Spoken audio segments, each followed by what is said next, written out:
where we will be creating creatures out of clay.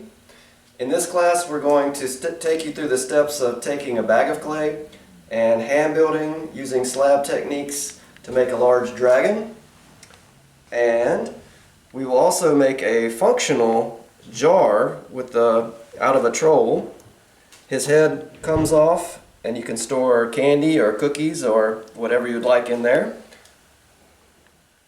We also will do a wheel demonstration and create a dragon mug where we take the throne mug and sculpt the dragon on top of it.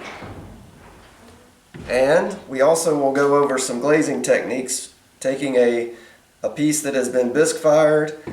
We'll take velvet underglazes and apply the glazes here, and I'll go over the technique that I use covering the whole piece in velvet black underglaze and washing that off.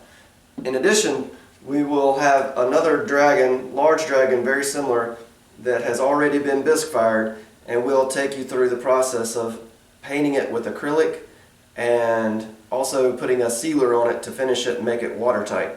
So you'll see all of those things in this class, and we'll discover how to take your imagination from here and put it right into the clay. I hope you have fun.